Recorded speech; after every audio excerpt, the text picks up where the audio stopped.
Цей ноутбук коштує менше $100. Йому 12 років. І саме на ньому я готую цей YouTube канал під час блекаутів. У 2013 році він коштував $650-700. А сьогодні застарілий мотлох, дешевший за смартфон. Ми постійно чуємо: оновлюйся, купуй новіше, бери більше пам'яті, більше ядер. Але чи стали наші щоденні завдання принципово складнішими? Якщо комусь здається, що у нас з вами сьогодні мова тільки про ноутбуки, той дуже глибоко помиляється. Цифрова, дзеркальна, беззеркальна фототехніка, відеокамери цифрові не існують окремо від обчислювальних пристроїв. Сьогодні я покажу, що реально може ноутбук 2013 року у 2026 для текстів, фото, YouTube і автономної роботи без світла. А наприкінці кілька новин, які пояснюють, чому старі ноутбуки, а також немолоді фото- і відеокамери можуть стати особливо актуальними вже найближчими роками. З вами Сергій Меркулов. Фотошкола онлайн запрошує. Друзі, оголошується березневий набір до фотошколи онлайн. На жаль, у багатьох з нас порушені графіки електропостачання, але не можна опускати час навчитися фото-відеозйомці, тому ось правильне рішення. Ви отримуєте доступ до всіх успішно проведених занять в записі. Вони викладаються в спільній для кількох студентів групі, і ви можете в зручний для вас час повноцінно дивитися навчальні матеріали. 9 понад 1,5-годинних занять з фотографії і 1/10 з основ зйомки відео. 11 бонусом про сучасні LED-прилади постійного освітлення для домашньої і переносної студії. Таких уроків немає в жодної фотошколи. Через місяць занять ви впевнено фотографуєте. Окрім того, уроки додатково комплектуються відеоілюстраціями, обов'язковими для перегляду. Також обов'язкове виконання домашніх завдань. На всі запитання студентів я відповідаю в нашій спільній навчальній групі. Навчайтеся фотографувати, координати під випуском. Вартість демократична. Каналу про фото-відео 6 років, та як бачите зі статистики, я по-справжньому взявся за нього у 2024-му. Сьогодні мова про ноутбук, який допоміг зробити цей YouTube канал успішним і вести його в часи блекаутів. А почну з простих побутових речей про ноутбук, ведення каналу та енергозбереження. Можливо, хтось зауважить, що канал має лише 7 тисяч з хвостиком підписників, а англомовні або російські канали про фотографію – десятки і сотні тисяч. Подивимось правді в очі. У кращі часи, в бум, в розквіт фото-відеозйомки до 2014 року, коли був пік весіль з корпоративами, де заробляв наш брат, коли були друковані засоби масової інформації, де фотографи мали роботу, квітла виставкова діяльність, за висвітлення якої добре платили, були звітні концерти, які треба було фотографувати і так далі, маркетологи, зокрема журналу Photo and Video Digital Camera, порахували свою потенційну аудиторію. І в 2010-му зробили видрук, тобто тираж оцього журналу 17 тисяч примірників. В 2014-му видрук уже був 14 тисяч. Лише 14 тисяч на всю Україну. Візьмемо інший випадок. Журнал «Фотографер», який теж мав адресу dp.photographer.com.ua, тобто був українським. Він був російськомовним і продавався не лише у нашій країні, і мав в 2010-му видрук 20 тисяч примірників, точніше 21 тисяча примірників, 21 тисяча на Україну і не тільки в найкращі часи. А скільки нас було тоді всіх? Ну, взагалі, навіть 14 тисяч Для вузькоспеціалізованого видання це пристойна цифра. Всеукраїнська газета «Вечірні вісті» в останні роки мала тираж лише 7 тисяч. Це правдиві, а не дуті для рекламодавців дані. Щоб ви зрозуміли, яким насправді був ринок засобів масової інформації в Україні. Так от, 14 тисяч фотографів і операторів відео і всіх дотичних до нашої справи, звичайно, враховуються не лише профі, а й любителі усіх категорій. Це стеля для професійного засобу масової інформації довоєнної, ситої, повнокровної України. Тому сьогодні я вважаю, український канал YouTube про фото-відео дає 7 тисяч з лишком підписників цілком успішним. І зараз я відкрию вам деякі професійні секрети, які допомагають мені вести канал. Сонечко зійшло. Свого часу я працював на українському радіо. Вів програми «Щоденник», «Школяда», «Старшокласник». Бігав з отаким диктофоном, який важить кілограмів 1,5-2 не менше. Це диктофон українського виробництва військового призначення ВМ-85К. Надзвичайно надійна машина і живий понині. Як бачите, в Україні колись було виробництво своєї власної електронної техніки. Далі я працював на телебаченні, де був завредакцією продакшн з виробництва документальних фільмів на всіх етапах. І скажу важливе, аби не запороти проект, а зафільмувати його успішно, потрібен сценарій або хоча б сценарний план. Як це робити, я докладно пояснюю на курсах. Сценарний план нам потрібен навіть тоді, коли ви фільмуєте найпростіше – влогера, балакучу голову. Думка у нього по ходу не складається, він намагається щось формулювати на ходу, в процесу запису виникають нові ідеї, і у вас з'являється купа повторів, дублів, варіантів більш вдалих або невдалих зовсім. І от потім на монтажі ви годинами риєтеся в цій купі відзнятого матеріалу, наче курка в гною, витрачаєте дуже багато часу та сил. Зате, якщо ви фільмуєте під монтаж, запам'ятайте цю фразу «зйомка під монтаж», то отримуєте матеріал, розкладений по полицях. Кожен кадр по ділу, займає мало місця в камері і на комп'ютері, і такий підхід економить вам час та гроші. Словом, якщо ви без команди помічників самостійно працюєте з відео, навіть відео без слів для Ютубу, документалки, соцмереж, то спершу вам необхідно працювати з текстом, з баченням. Як це робиться, знову-таки розповідаю на курсах. Отже, правильно у більшості випадків спершу підготувати текст, а потім знімати відео. Коли почались блекаути, я зрозумів, що стаціонарний комп'ютер не тягне. Весь день чекаєш світла, а дають вночі і ненадовго. Порушується сон.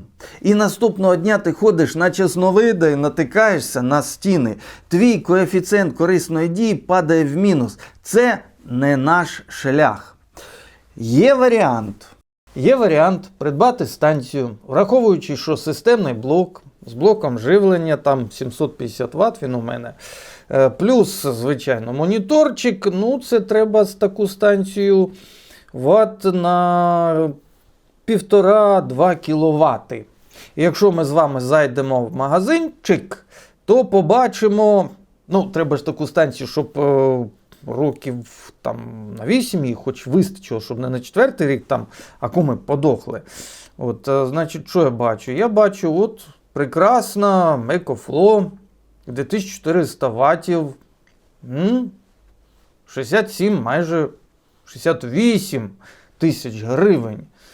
Другувато. Будь ласка, EcoFlow Delta 2. Яка вона, з інструкцією, з коробкою, з усіма ділами. Що там по характеристиках? Алло, де характеристики? Прошу. Міськість 1000 ватів, ну не знаю, це якось дуже малувато. Хоч воно і коштує 37 тисяч гривень. А ось якийсь Fossibot 1200 ватів на пару годин роботи комп'ютера має вистачити. 30 тисяч гривень. Та ні, це щось теж якось дороговато. А ось щось нам таке треба. О! EcoFlow Delta 3 1800 ватів, 44990. Якийсь Anker Gen 2. 2000 ватів, 44 тисячі гривень. Bluetooth Premium 35999. Якийсь Anker Solfix 1500 ватів. 49800. Та ну, це якось дорого все це дуже. Але є прекрасний варіант придбати новий ноутбук. Не найсучасніший, не найдорожчий, але з новим таким, як то кажуть, нецілованим акумулятором. Так, ноутбук. О, будь ласка, заходимо в супермаркет. Так. Ну от, непоганий Asus 40 тисяч. А от Acer, що він покаже? 17 дюймів. Ну, 17 дюймів я не знаю. Він жертиме акум, як сам не свій. SSD 512 ГБ, оперативки 16, Intel Full HD 2 КГ важить, 19 тисяч, був 25. Ну, якось так недешево. Прямо скажемо. А давайте, знаєте що, давайте ми виберемо об'єм встановленої оперативної пам'яті 6-8 ГБ. І оберемо 10-12 ГБ. От так хай буде. І екран, 15,6, звичайно, 15,6, щоб нам не роздивлятися в лупу там на 13-дюймових. Те, що нам треба. І що ми з вами бачимо? Ну от, Lenovo IdealPad. Що він там каже? От, будь ласка, 8 оперативки, SSD 512, 15,6 дюймів, 17 тисяч гривень. Коштував 18. Ну, добре. Це, звичайно, не даром. Наступний Asus VivoBook 15 труляля. 12 оперативки, SSD 512 гігів, 22 тисячі, а був 25. Ну, нам пощастило, ми натрапили на акцію. Як то кажуть, лише 22 тисячі гривень. Отак, візьми і полож. О, будь ласка, 15 тисяч гривень. VivoBook, 8 оперативки, SSD, пам'ять зовсім куца. Ну зовсім куца, 256 ГБ. Що туди можна поставити? 256 ГБ. 15 тисяч гривень. Hewlett Packard. Лептоп 15 дюймів. Нормально? Поважаю Hewlett Packard. 8 ГБ оперативки і SSD 256. 18 тисяч гривень. І тут я згадав про ноутбук, який придбав у далекому 2013 році. Asus X550 SS. Акумулятор на ньому давно здох. Але в інтернеті можна було знайти інший. Ну, 1500 гривень за новий акумулятор. Це не 50 тисяч і не 30 тисяч за новий ноут з новим акумом.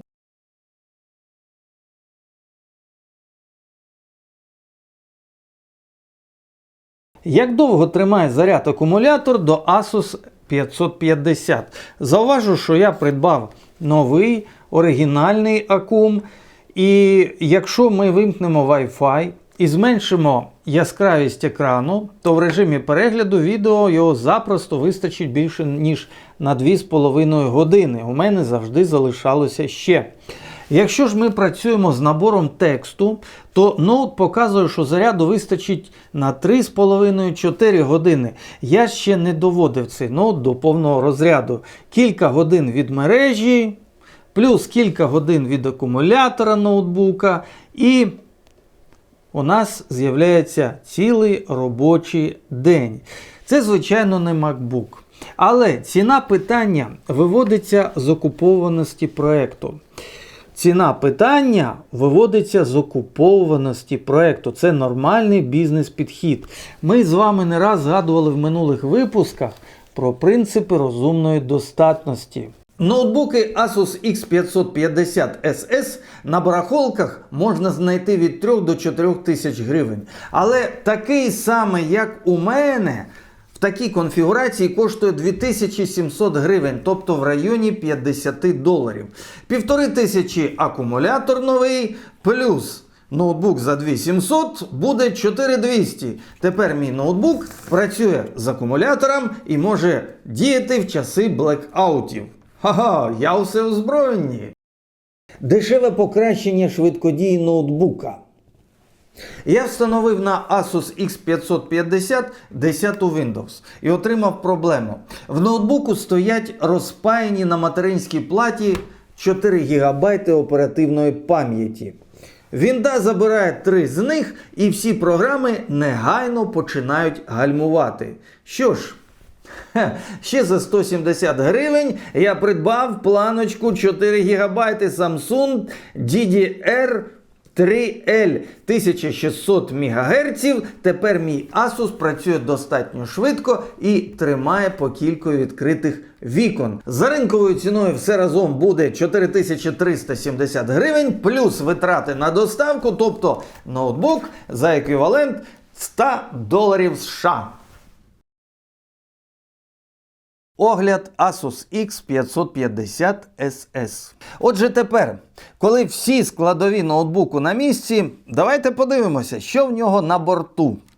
Екран 15,6 дюймів, комфортний для перегляду відео, серфінгу в інтернеті і, головне, набору тексту. Тобто мені не доведеться голупу розглядати екран, як на нетбуках 13-14 дюймів.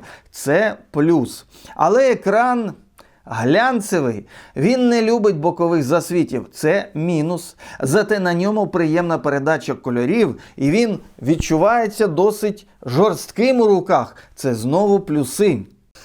Процесор на базі чіпсет Intel працює цілком стабільно. В 2013-му медіа, цебто перегляд відео, фотографії, серфінг в інтернеті були абсолютно в таких саме параметрах, як і сьогодні. Так, в YouTube додалося 4К.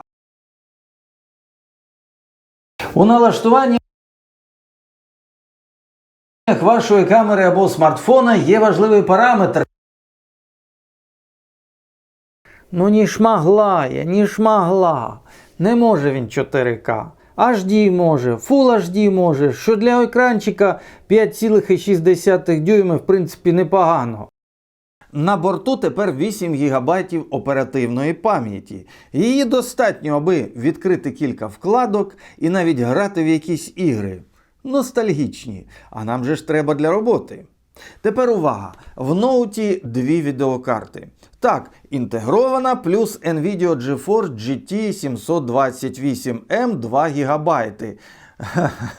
Звичайно, не коментую потужнішу, але якщо ми з вами задіємо графіку по мінімуму, то працює саме інтегрована, а це вже про енергозбереження. Жорсткий диск аж на 750 ГБ – це ємність моє шанування. Навіть по нинішніх часах 750 ГБ – це непогано. На такий жорсткий диск можна загнати безліч фільмів, серіалами і розважатися з ноутом досхочу. Але це пам'ять не нових стандартів, і такий жорсткий диск гальмує найбільше. Тому увімкнення Asus X550SS може тривати і 1,5, і 2,5 хвилини. За цей час можна встигнути заварити чай. І це ж загальмує запуск програм. За бажання жорсткий диск можна замінити на новішу пам'ять, але це обійдеться в районі додаткових $50 США. Не дуже приємна особливість Asus X550SS те, що ноутбук не має підсвітки клавіатури. Тому вдень з ним працювати цілком комфортно. А от уночі доводиться вішати над собою ліхтарика, якщо у нас блекаут. І як у древні часи при каганці. І нарешті неймовірно приємний бонус – DVD Super Multi, що означає, якщо немає інтернету, його може не бути, я візьму будь-яку коробку з фільмами і дивитимусь. І це покращить мій настрій. Ось, наприклад, «Світ пригод», весь Індіана Джонс, «Назад в майбутнє», «Крокодил Данді». 9 фільмів на одному диску. А скільки таких у мене ще є? І все можна подивитись завдяки правильному ноутбуку. Або ось, будемо серйознішими, журнал Photo and Video Digital, до якого теж є компакт-диск з уроками, з тестами камер, з інтерв'ю та майстер-класами. І я їх всі теж подивлюся завдяки ноутбуку. Це неможливо на сучасному комп'ютері. Або доведеться купувати до нього окремо і носити з собою спеціальний виносний DVD-пристрій. Це і додаткові витрати, і речі, і об'єм. Ні, я за те, щоб все потрібне було в одному достатньо компактному корпусі. Тут у нас журналів, компактів. Ну що ж, беремо перший з них. І давайте подивимося, чим Digital Photo and Video камера в 2010 році годував своїх передплатників. І я почув нарешті той самий звук, коли починає працювати Сідюк. І перед нами з'являється обкладинка компакт-диску, де кілька рубрик. Програма, найнеобхідніші програми для ентузіастів цифрової фотографії. У фокусі характеристики і тестові матеріали фототехніки, які розглядалися в рубриках журналу. Тести фотокамер. Та ти дивися, це цікаво. На тестах тут фотомильниці, цифромильниці Casio, Pentax, Sony Cybershot. Є уроки. Матеріали для самостійного проходження уроки. Робота із, як я розумію, софт-ефектом. Далі, Фотосіті – це майстер-класи і репортажі в рамках телевізійного проєкту Фотосіті і відеоролики про те, як влаштовані спалахи, віртуальна екскурсія з заводом Epson, 90-річчя компанії Nikon і обираємо камеру разом з Digital Photo. Цікаво, цікаво. Здравствуйте, дорогие наши читатели Дифото. Здравствуйте, дорогие наши друзья. Шумноватый звук. Меня зовут Сергей Галушко. Мы продолжаем публикацию материалов, посвященных разбору различных устройств. Сегодня вы станете свидетелями, в общем-то, уникального эксперимента для всей украинской фотожурналистики. Я не побоюсь этого слова. Сегодня мы с вами будем разбирать цифровую зеркальную фотосистему. Сегодня в первую очередь мы разберем вспышку, затем мы разберем цифровой зеркальный фотоаппарат и затем мы разберем объектив. Честно сказать, я совершенно не уверен, что мы сумеем все это потом собрать заново и что все это потом сохранит свою работоспособность. Ну, я вам скажу, ризиковані хлопці працювали в Digital фото and відео. Вашій увазі уроки Андрея Турцевича з предметної зйомки і використання портативного спалаху в рамках телепроекту Фотосіті. Описані в статтях кухонний арт і увага спалах. Клікаємо на відео. Вітаю, мене звати Лілія. Сьогоднішня програма буде корисна з практичної точки зору. Сьогодні ми будемо розповідати про фотографічні фішки. Дуже часто ми бачимо багато незвичних цікавих фотографій, але ми не знаємо, як вони зроблені. Сьогодні ми будемо вам розповідати секрети і показувати це на практиці.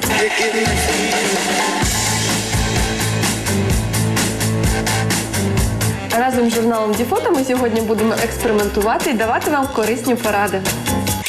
В першому сюжеті ми розкажемо, як за допомогою простих предметів і засобів зробити фотографію, яка стане прикрасою будь-якого інтер'єру.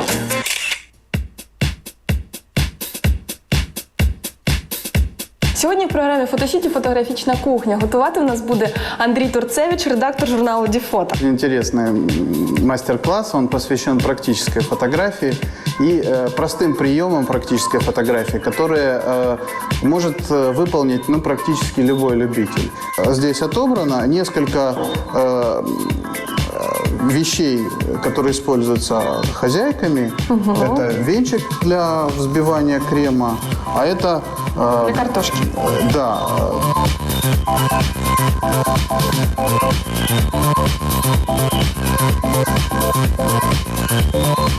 Начинаем с одного из предметов и попробуем сконцентрироваться на отражениях, тени.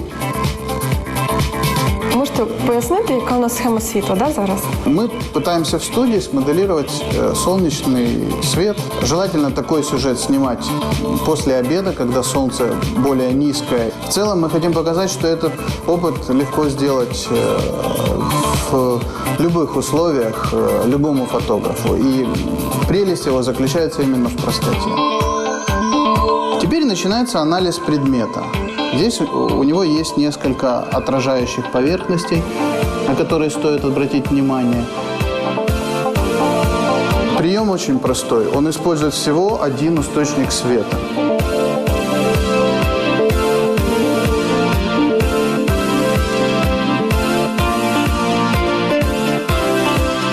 Просматривая изображение, мы анализируем его. Опять же, в кадре в видоискателе я вижу цветную картинку, а здесь черно-белую. Более того, в этих сюжетах отсутствуют какие-то цветные элементы, поэтому даже смотря в видоискатель, фактически я вижу черно-белое изображение. Але на фотографії не зрозуміло, що це. В принципі, нашої основної цілі не було, це показати? В данном случае суть этого опыта и заключается в том, чтобы продемонстрировать предметы с такой стороны, чтобы люди на них по-новому взглянули. Ви знаєте, ця фотографія дуже хороша для інтер'єру, особливо, можливо, кухня. Да, такие снимки часто используются именно для этих целей. Що ж, друзі мої, це справді цікаво, прикольно, і відтворити подібний майстер-клас може будь-хто за допомогою звичайного ліхтарика, навіть любительського, побутового ліхтарика. І можна його відтворити вранці, коли перші промені сонця падають вам на кухню, ви можете просто на стіл покласти якісь отакі блискучі кухонні об'єкти і пофотографувати їх абсолютно без проблем. Така фотосесія хвилин за 15-20, доки сонце світить, ви її цілком можете здійснити. Ранок. Перерву свій власний монолог і додам кілька слів. Маю зауваження по синхронізації рівня звуку і фонових шумах з компакту Digital Photo. І по рівню звуку навіть до телеверсії. Але це унікальні відео. Місцями ностальжі, місцями блискучий фотопідручник, зрозумілий, просто де все розкладене по полицях. Тому для бажаючих просто сісти, подивитися компакт-версію Digital Photo за березень 2008 року просто викладу через кілька днів окремим лінком під цим відео Дивіться на здоров'я, так би мовити, оцифруємо оцифроване завдяки ноутбуку з 2013 року. А зараз продовжимо розмову про те, на що здатний цей ноутбук у 2026-му. Чим мені подобається цей журнал з його експериментами творчими, тим, що він доступний. Доступний в розумінні, доступний у використанні, доступний для навчання. Практично для кожного, хто може його взяти собі до рук. Гарний, прекрасний проєкт. Мені хотілося б сподіватися, що колись в Україні ще відновляться фотожурнали з майстер-класами і з можливістю спокійно погортати ці журнали в руки, взяти, потримати, подивитися, що тут є. І взяти, може вже не компакт-диск, а якусь картку пам'яті і якийсь мікрочіп, і з мікрочіпу подивитися ті уроки, ті огляди камери, які були б нам корисні. Щиро кажучи, я не знаю, не впевнений, наскільки довго протримається ера сьогоднішнього інтернету. Знову таки, не хотів би вдаватися до апокаліптичного якогось бачення. Хоча, на жаль, мої прогнози дуже часто виправдовуються, не дарма пропрацював стільки років в аналітиці, в аналітичній журналістиці. Ви всі добре знаєте, що є країни, в яких сьогодні інтернет сильно обмежується, є країни, в яких сильно обмежується мобільний зв'язок, є країни, в яких повністю, як, наприклад, зараз в Ірані, руйнується енергосистема і інтернету нема. Або він частково обмежується, або взагалі нема. Ми, на прикладі України, теж це переживаємо. Тому найцінніше, що в нас є, це коли ми можемо обмінюватися інформацією за допомогою носіїв. Не просто інтернету, а носіїв. І повірте мені, цілком можливо, що так станеться. Ми знову перейдемо на фізичні носії інформації. Це не тому, що там від гарного чи поганого життя, а прогрес та регрес, вони є циклічними процесами і постійно межуються одне з одним. Це, в принципі, норма для людства. Нам варто подивитися, на що здатний ноутбук з 2013 року при роботі з фотографіями. Звичайно, є певні обмеження. Якщо на морально застарілий, не найшвидший ноутбук, де не так і багато оперативної пам'яті, завантажити знімки в RAW форматі з full frame на 40 мегапікселів, то він опрацьовуватиме їх дуже довго. Але ми з вами зараз візьмемо Nikon D40, що славиться прекрасними кольорами одразу з камери. До речі, файли з неї тягнуться чудово. І тут є всього 6 мегапікселів, те, що називається жирний піксель.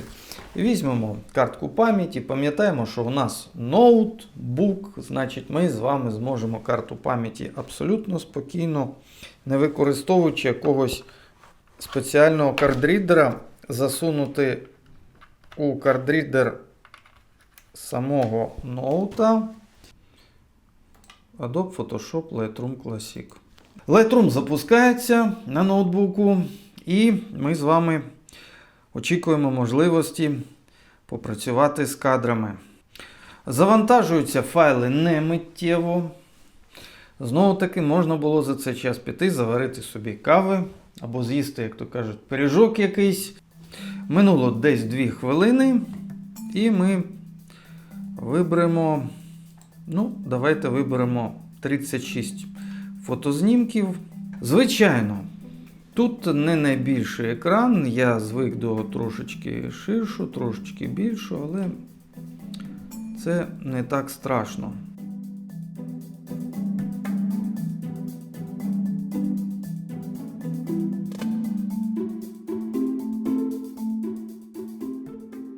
Та ні, страшно. Lightroom на цьому ноутбуку гальмує гарно. Не показуватиму вам свої муки, але колись пробував опрацьовувати знімки з цього ж фотоапарату Nikon D40 на набагато старішому ноутбуку. І там не сказати, щоб Lightroom літав, але все було досить пристойно. Можливо тому, що на старішому ноутбуку стояла старіша версія програми Lightroom Classic. Тому нам варто все-таки експериментувати із застарілими морально комп'ютерами і ставити відповідно, можливо, застарілі, але надійні, ті, що працюють, версії програм, які є їхніми сучасницями. Щодо монітору 15,6 дюймів, то знову таки в ньому мені працювати на цьому ноутбуку не сподобалось. На старішому ноутбуку, про який я розповідав, це була ще LG 14 дюймів. Там якось воно було пристойне. Тут не сподобалось. Хоча на більш сучасних ноутах, там де на 15,6 дюймів стоїть 4К, в мене таких проблем не виникало. Так що продовжимо про мінуси і переваги цього Asus і дійдемо до сухого підсумку. Все-таки не забуваємо, що на ньому я виконую сьогодні величезну частину своєї роботи з YouTube. Насамперед йшлося про написання на ноуті сценарію. Вдумливий сценарний план, підбір матеріалів, особливо якщо йдеться про аналітику, готується не 5 хвилин, і не 30, і часто навіть не годину, і не 2, і не 3. Текст, можна сказати, це третина, а буває, що і більша половина роботи над YouTube випуском, документальним кіно, підготовкою до інтерв'ю і так далі.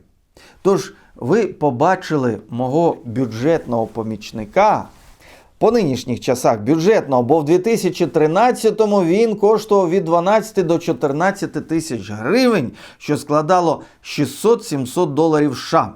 Я попросив ChatGPT розповісти про купівельну спроможність 600 доларів на сьогоднішній день. І той вивів наступну формулу. Середня накопичена інфляція долара з 2013 по 2026 роки склала 40%.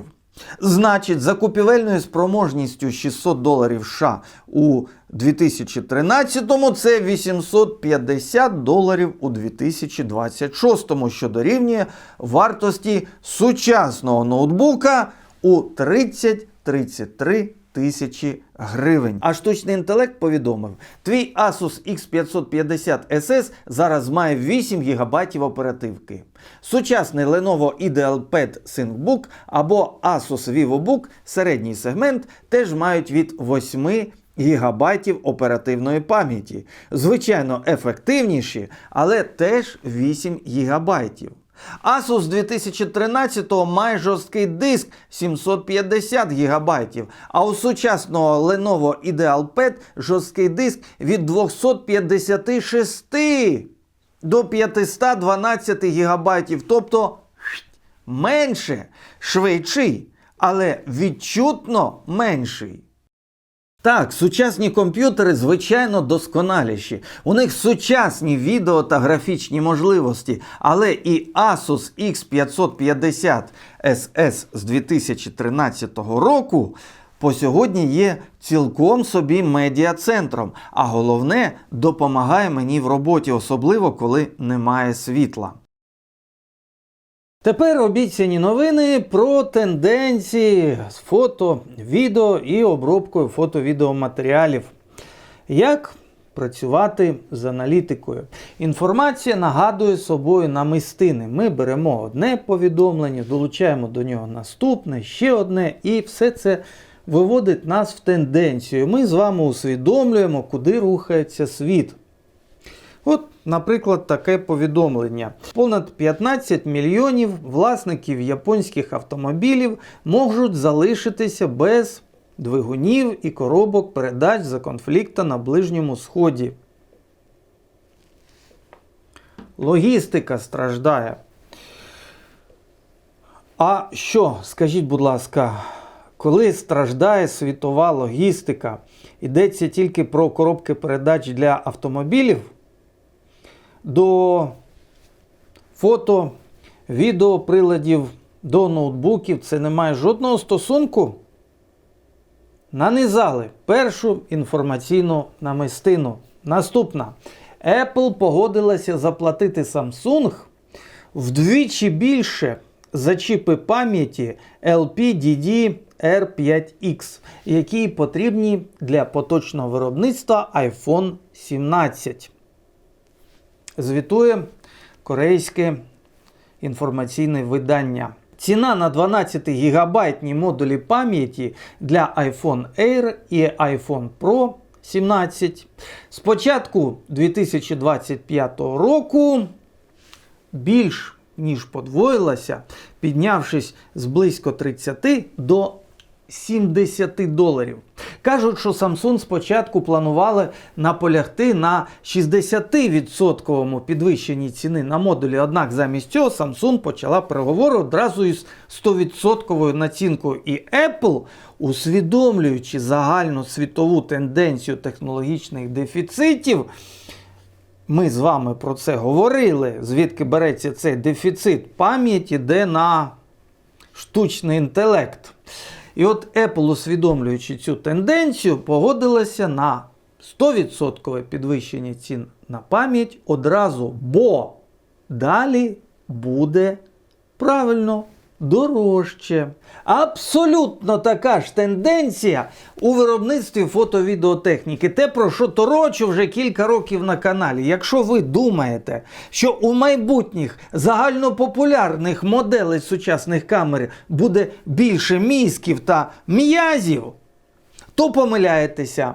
А у високопрофесійних, великий продакшн пошукають гроші. Ми з вами не без підстав сьогодні розбирали, в чому різниця між оцим дідусем і сучасними ноутбуками, які, хоча начебто і шустріші, але вже мають менші запаси пам'яті, ніж оцей дідуган. І наступна новина. Зверніть на неї увагу. В Європі зростає популярність відновлених комп'ютерів. Оцю фразу запам'ятайте, тому що відновлені комп'ютери у нас в Україні з'явилися на ринку. Продаються як трошечки БВ, але насправді вони можуть збиратися із кількох донорів. Так от, в Європі зростає популярність відновлених комп'ютерів через дефіцит компонентів. Відновлені пристрої – головна частина перезавантаження ринку персональних комп'ютерів в Європі, яке спричинив всесвітній дефіцит пам'яті. Про це йдеться в звіті глобальної фірми досліджень «Контекст». Спершу трохи цифр, потім поясню. 5 найбільших європейських ринків – Іспанія, Італія, Велика Британія, Німеччина та Франція – побачили 7% приріст продажу ноутбуків, що були у вжитку у 4-му кварталі минулого 2025 року. Особливо зі списку виділяється Велика Британія, де продажі БВ відновлених ноутбуків зросли аж удвічі. Начебто багата Британія. Запам'ятайте, друзі, цю формулу. Відновлені пристрої. Ось старий ноутбук в чудовому стані. У нього надзвичайно м'яка та приємна для роботи клавіатура. Пальці самі бігають по ній. Пристойний екран, акум тримає, ви самі бачили.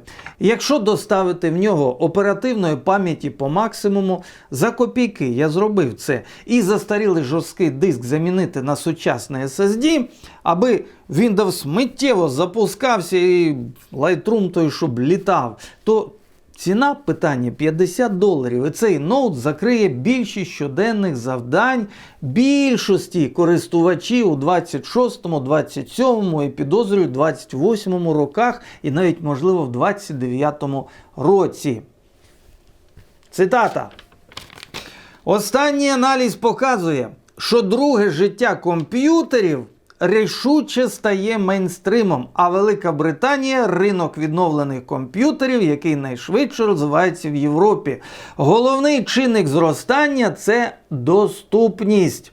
Ноутбуки в ціновій категорії 200-300 євро відповідають за близько 40% усіх продажів, а сегмент відновлених пристроїв вартістю 300-400 євро зріс до 23% у 2025 році. Ще раз, якщо комусь здається, що у нас з вами сьогодні мова тільки про ноутбуки, той дуже глибоко помиляється.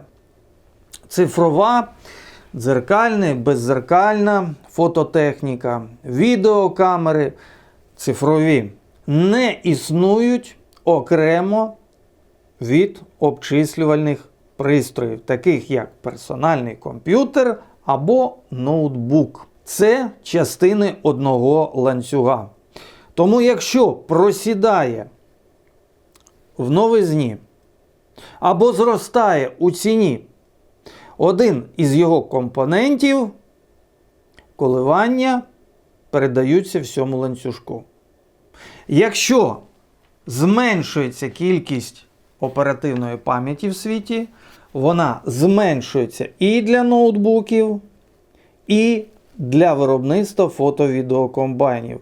Ми з вами в минулих випусках вже розбирали, чому сучасні фото-відеокомбайни часто мають не більше, а місцями і менші обчислювальні можливості, ніж камери з минулого. Оце воно і є. Така сама тенденція зі смартфонами. Ось, будь ласка, смартфончик. Він пише 4К. Наступні моделі цього виробника просто Full HD. Ви мене почули? Висновків, сподіваюся, всі дійдуть самостійно. З вами був, як завжди, чесний і щирий фото-відеоаналітик Сергій Меркулов. А хто хоче навчитися цифровій фотографії з нуля, від будови кадру і до основ композиції, до опрацювання знімків і долучитись основ зйомки відео, запрошую вас на курси в чаті Telegram, посилання під випуском, можливе і очне навчання. Щиро дякую спонсорам нашого каналу. Друзі, завдяки вам я маю можливість фільмувати і монтувати випуски в YouTube. Саме ви забезпечуєте мене електрикою. Тому долучайтеся, будь ласка, до спонсорства на каналі. Це недорого, від однієї чашечки кави на місяць. Завдяки вам я придбав до ноутбуку новий акумулятор і тепер піду опрацьовувати, оцифровувати, переводити в YouTube варіант найцікавіше з прекрасного компакт-диску до журнала Digital Photo and Video.